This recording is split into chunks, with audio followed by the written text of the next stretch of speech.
Hi guys, I'm a Forester here. Today we're going to take a look at this Italian-made knife, the Fantoni Dweller. Now I've seen two excellent YouTube reviews of the Dweller. One was by Stefan Schmalhaus and the other by Klaus Mueller. Stefan gave a glowing review of the Dweller. I imagine Klaus gave a glowing review also, but since it was in German, I can't say for sure. Now the Fantoni Dweller is a great example of a gentleman folder. This year I've been focusing on smaller gentleman folder blades, and this is one of the best examples of one that I've bought this year.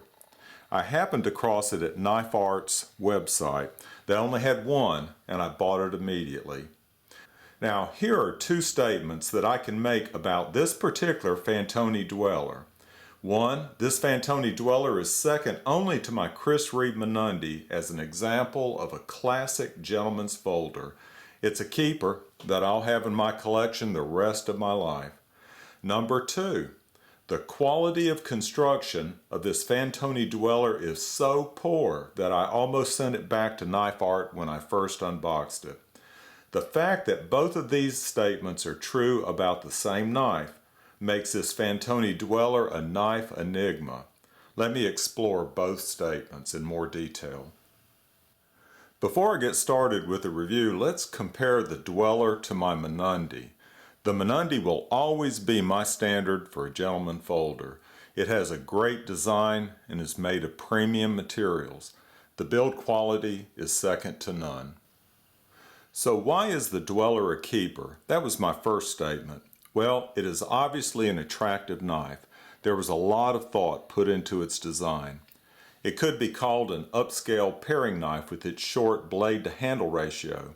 At 2 1/3 inches long, the cutting edge of the blade is just a little over 1/3 of the total length of the knife. Also, the Wharncliffe style blade and the handle style add subtle design elements. For instance, the base of most knife blades on slip joints protrude from the handle, and it gives you something to get caught on right there. Not so with the Dweller, where the extension of this handle right here covers up the base of the blade. A side benefit is it acts as a small finger choil to help protect your finger when using the knife. The materials used, especially these snakewood handle scales and the brass liners, add a touch of class. I love the figuring of this wood, especially on the show side right here. Let me show you the other side also, which is almost as nice. For those of you who care, snakewood comes from coastal regions of northeastern South America. This highly figured wood is among the most expensive of any exotic lumber. It isn't listed in the International Database for Endangered Species though.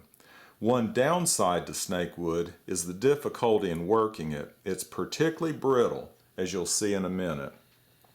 Now the blade is made of Sandvik 19C27 steel.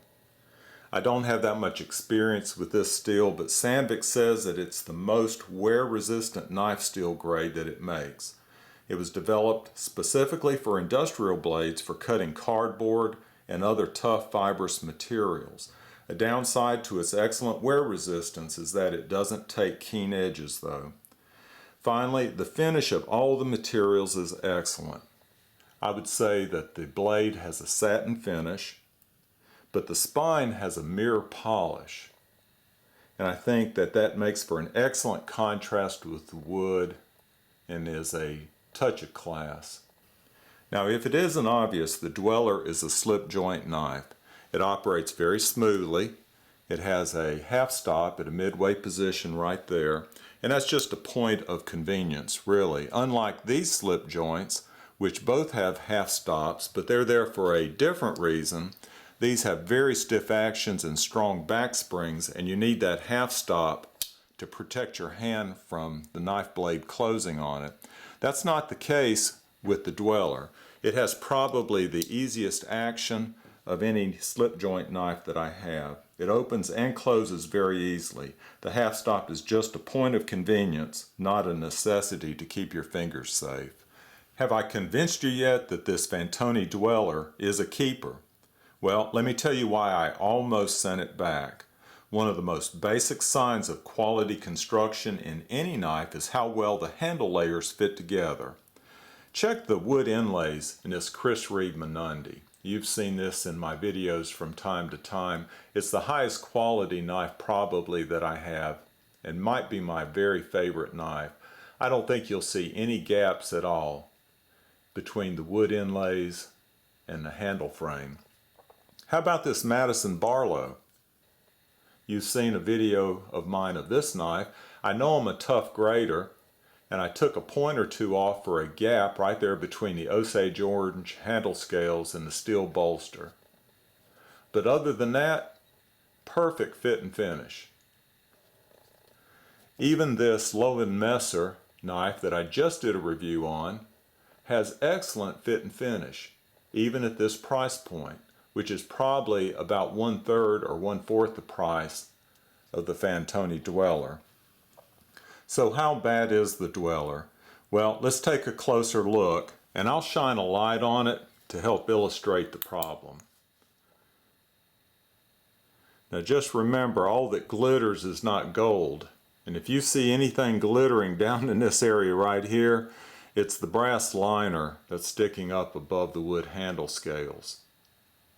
I'll give you a close-up later. You don't see it up in this area right here because there the wood handle scales stick up above the brass liner. Let me put the light away and just give you a different view of it. I'll go down the length of it and just rotate it slightly so you can see for yourself. But it's particularly bad in this area. You can feel it as well as see it. And then you have a whole different level of problem down here around that curve in the base of the handle. And I'm going to turn that and give you a 360 and just see if you can see what I'm talking about. It's particularly bad right here in the peak.